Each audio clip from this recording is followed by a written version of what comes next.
जय श्री कृष्णा। रामू पंडित का सभी महानुभावों को एवं दर्शक बंधुओं को यथोचित अभिवादन। आज हमारा यह वीडियो यह हमारा चलचित्र दान के विषय के परिपक्व में है। हम आपको यह ज्ञात कराना चाहते हैं कि दान किसे करना चाहिए और किसे नहीं करना चाहिए। दान तो वैसे शास्त्रों में बताया गया है, ब्राह्मणों ने बताया है, मनीषियों ने बताया है कि दान देने से अनेकों फल प्राप्त होते हैं। पर दान अगर उचित जगह में ना दिया जाए तो दान से हमें पाप भी प्राप्त होते हैं। इस विषय में वार्ता करने से पूर्व हम भगवान का स्मरण करते हैं। सभी लोग हाथ जोड़ करके भगवान का स्मरण करें। उसके बाद हम एक काल्पनिक कथा के माध्यम से आपको ये बताने का प्रयास करेंगे कि दान किसे देना चाहिए और किसे नहीं देना चाहिए। ओम यं ब्रह्म वेदांत विदो वदन्ति प्रधान पुरुषं तथा न ए विश्वोदगते कारणमेश्वरं वा तस्मै नमो विघ्न विनाशनाय। गणाधिपतये नमः।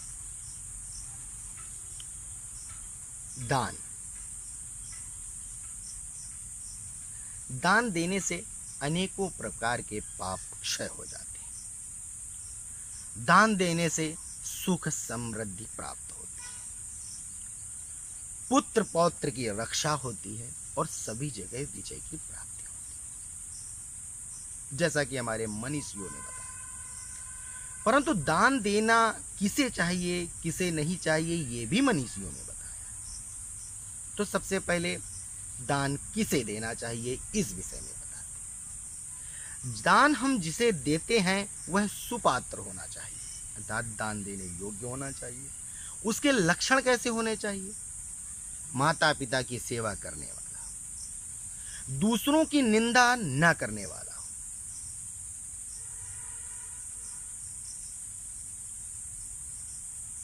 सदैव धर्म आचरण में लगा रहने वाला, साधु संत पुराण वेद का स्वाध्याय अध्ययन करने वाला, अगर ना हो तो श्रवण करने वाला, मनीषियों के द्वारा बताए गए पौराणिक कथाओं को श्रवण करने वाला एवं उनके बताए हुए आचरणों में चलने वाला, ईर्ष्यालु भावनाएं न रखने वाला, द्वेष रूपी प्रतिद्वंद अपने अंदर न उत्पन्न करने वाला,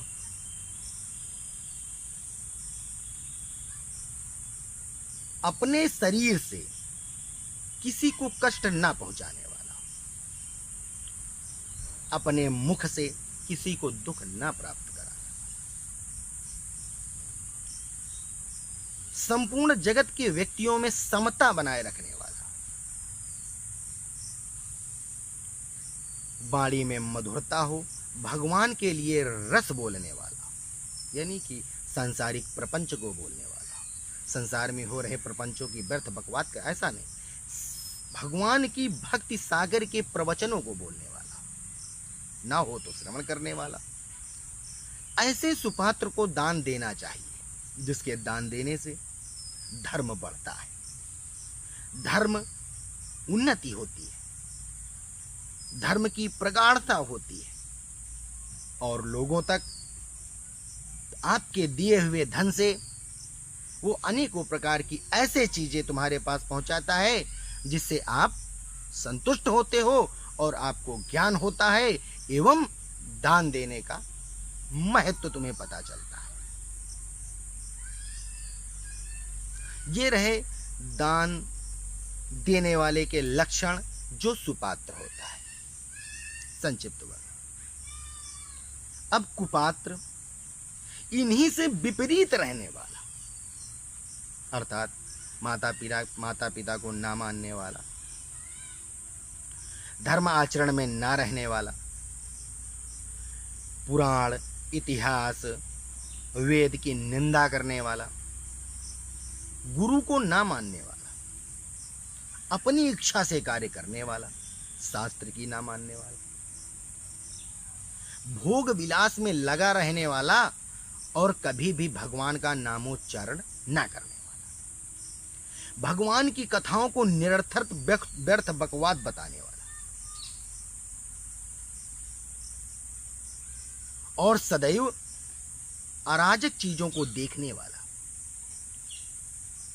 धर्म की निंदा करके अधार्मिक चीजों में लगा रहने वाला, प्रवृत्त रहने वाला,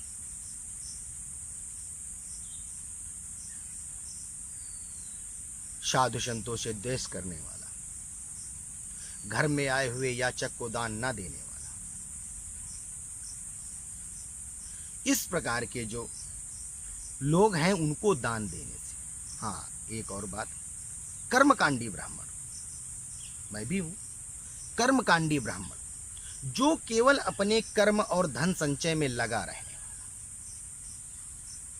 अर्थात उसका व्यवसाय है कि कर्मकांड करना और धन को ले लेना, धन को लेकर के रख लेना, अर्थात यह विधि नहीं है। ब्राह्मण का धर्म है, कर्मकांडी के ब्राह्मण का धर्म है कि जो भी हम दान मिलेगा उससे हम दशांश दान करते हैं। दान लेना दान देना हमारा कर्तव्य है, यज्ञ करना यज्ञ कराना हमारा कर्तव्य है, विद्याध्ययन और विद्या अध्यापन दोनों ही हमारे कर्तव्य हैं।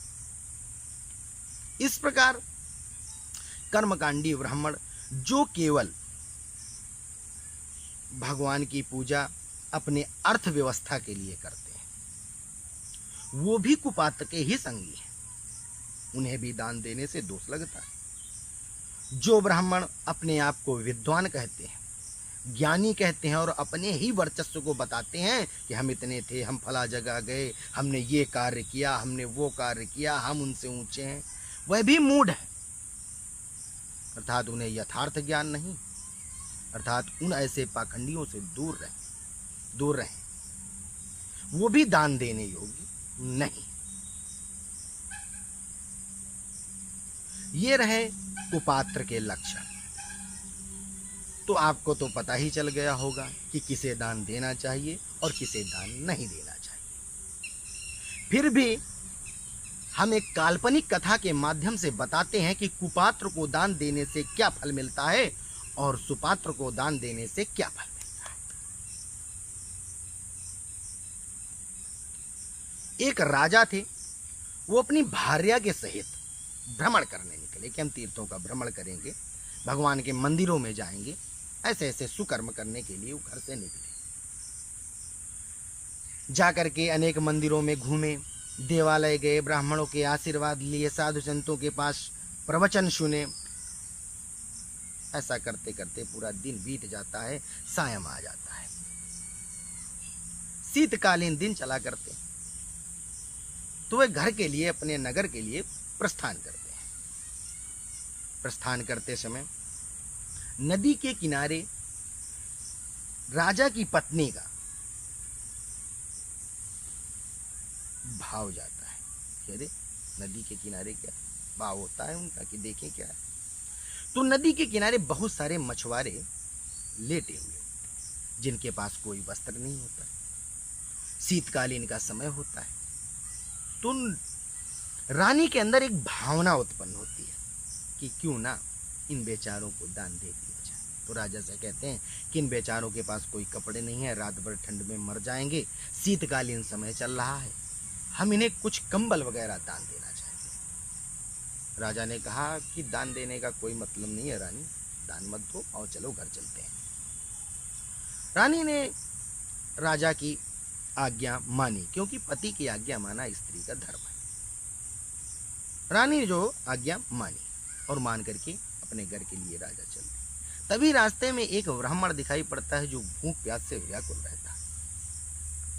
वो राजा को देखते ही बैठा रहता है। राजा उसे देखते हैं तो उसकी व्याकुलता को देखकर राजा 1 रुपया निकालते हैं और उसे दान दे देते हैं। जैसे ही वो 1 रुपया दान लेता है तो वो प्रसन्न हो जाता है। रानी कुछ दूर चलने पर राजा से पूछती हैं कि हे राजन, हमने जब उस जगह दान देने के लिए कहा तो आपने मना कर दिया, और इस जगह जब आपने दान दे दिया, क्यों दे दिया? राजा ने कहा, रानी, सारा दिन घूमते घूमते हो गया, इधर उधर से बातें बाद में करेंगे, और पहले हम चलते हैं राज्य। रानी ने भी कहा, ठीक है ठीक है, जब प्रभु आपकी इच्छा। रानी ने उस बात पे ज्यादा ध्यान नहीं दिया, पर रानी के मन में यह विचार था कि वह बेचारे रात्रि में ठंड की वजह से बिना कपड़ों के कोई दिक्कत ना हो जाए, उन्हें परेशानी ना आए, तो ये मन में विचार था। जैसे ही राज्य पहुंचती हैं राज्य में, तो वहां राज्य से एक राजदूत को बुलाती हैं और कहती हैं कि नदी के किनारे कुछ मछुआरे हैं, हम तुम्हें उनके लिए कुछ वस्त्र दे रहे हैं, उन वस्त्रों को उन्हें दे देना। राजदूत आज्ञा पाते ही रानी की पहुंच जाता है मछुआरों के पास और कहता है, रानी के द्वारा दिए गए कंबल। मछुआरे प्रसन्न भी होते हैं और मछुआरे उसे ओढ़ करके सोते हैं, रात्रि भर उनमें आनंद लेते हैं, ठंड से बच जाते हैं। पर जब प्रातः काल होता है तो मछुआरे सोचने लगते हैं कि अब मछलियां पकड़नी है, उनका कार्य था, कहां से पकड़े, जाल कहां से लाएं, क्या करें। तो आपस में एक निर्णय लिया कि जो कंबल मिले उन्हीं से मछलियां पकड़ लेते हैं। समझो, दान रानी ने किस भाव से दिया कि उनको ठंड ना लगे, और वो किस भाव को उनके अंदर भावनाएं उत्पन्न हो गई कि उससे रात्रि भर तो गुजारा, उसके बाद उसी से मछलियां पकड़ने का कार्य करते।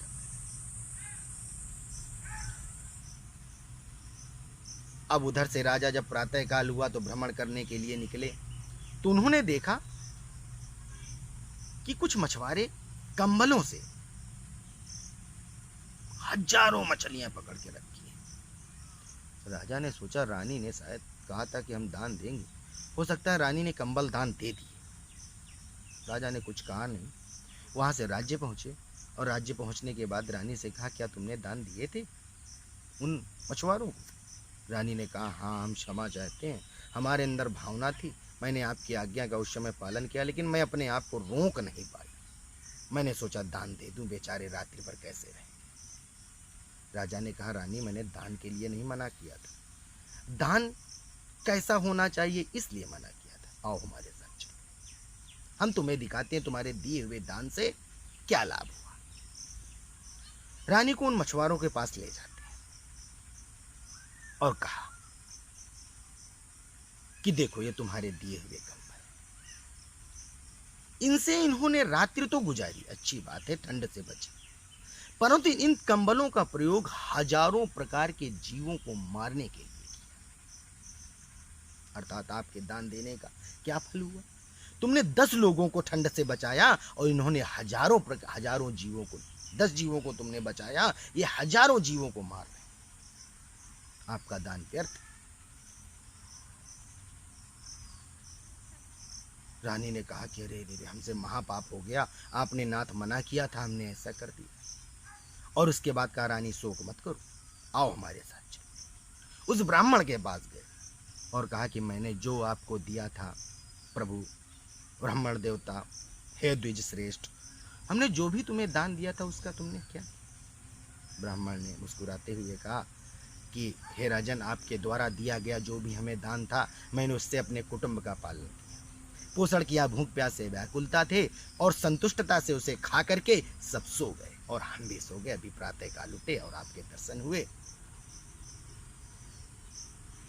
रानी से कहा राजा ने, वह 1 रुपए का दान मैंने इसलिए दिया था कि ये भूख प्यास से व्याकुल थे, अर्थात उस दान को व्यर्थ नहीं किया, उससे इनकी भूख मिटी। और उन्होंने क्या किया? ठंड तो मिटी, लेकिन उसका दुरुपयोग किया। इसलिए जो भी दान देना चाहिए रानी, उसे सोच समझ कर देना चाहिए, किसको दान देने से उसका क्या लाभ प्राप्त हो सकता है, और किसको दान न करने से क्या फल प्राप्त हो सकता है। अगर मैं इसे दान नहीं देता तो मुझे पाप लगता, लेकिन अगर तुम अगर उन्हें दान ना देते तो पाप न लगता, हजारों जीव बच जाते, और तुमने उन 10 जीवों को बचाने के लिए तुमने 1000 जीवों को मारा है। दुख करने लगी रानी, अरे अब कैसे हो सकता। राजा ने ज्ञान दिया, कोई बात नहीं, जब ही ज्ञान उत्पन्न हो, जो पाप लगना था वो तो लग चुका है, उसको तो तुम्हें भोगना ही भोगना। लेकिन अब तो विषाद मत करो, अब तो चिंता ना करो, अब तो कोई किसी प्रकार का दुख ना करो। अब यह ध्यान हमेशा रखना कि जो भी दान देना सुपात्र को देना, जो उसके योग्य हो, जो उसको कर सके। बस दर्शक बंधुओं, हम अपने वीडियो के माध्यम से बस यही सब चीजें आपके समक्ष प्रस्तुत करना चाहते हैं कि आप दान देते हो लेकिन वह दान निरर्थक हो जाता है। अब हमारे इस वीडियो को देख करके जरूर विचार करना कि दान किसे देना चाहिए। मार्गदर्शन कराना हमारा कार्य है। हमने ये चैनल केवल मार्गदर्शन हेतु ही बनाया है। हमारे चैनल का नाम है गीतोपनिषद। इसमें भगवान श्री कृष्ण ने गीता में उपदेश दिए थे। गीता का नाम ही दूसरा है गीतोपनिषद। तो अर्थात इसमें जो भी हमारे पास ज्ञान है, जिस माध्यम से जैसे भी मैं आप तक पहुंचा सकूं, मैं पहुंचाने का प्रयास करता हूं। सभी दर्शक बंधुओं से अनुरोध है कि आप भी कुविचारी एवं कुमार्गी लोगों को दान देने से बचें और आप भी सुमार्गी और विचार से परिपूर्ण लोगों को दान दें, जिससे दान का अर्थ है। दान देना भी हमारा शास्त्र नहीं कहता, पर दान देने में विचार करना ये हमारे हाथ का कार्य है। जिस प्रकार श्री कृष्ण ने कहा था अर्जुन से कि कर्म करना, कर्म ना करना ये अपने अधीन है, लेकिन कर्म का फल प्राप्त करना अपने अधीन नहीं। उसी भांति दान देना अपने अधीन है। किसे देना है, किसे नहीं देना है, कौन योग्य है, कौन अयोग्य है, आप उसी भांति दान देवें, निश्चित आपका कल्याण होगा। अगर आप दान दे रहे हैं और कुपात्र को दान दे दिया तो हजारों प्रकार के पाप आप पर लग जाएंगे, जिसको आप हमेशा कहते हो कि हमने तो बहुत सारा दान किया तब भी हमें दुख प्राप्त होता है। तुमने कभी ऐसे दान किया ही नहीं सुपात्रों को, हमेशा कुपात्रों को दान किया, जिससे आपके पाप ही संचय होते रहे। आपने पुण्य संचय करने का शुभ अवसर ही त्याग दिया। इसलिए सभी दर्शक बंधुओं से अनुरोध है कि जहां तक मैं इस चैनल के माध्यम से जिन जिन लोगों तक मैं अपनी बात पहुंचा सकता हूं, मैं पूर्ण तरीके से पहुंचाने का प्रयास करता हूं और प्रयासरत हूं और प्रयासरत रहूंगा। सभी लोगों को सादर नमस्कार और सादर प्रणाम। जय श्री कृष्ण।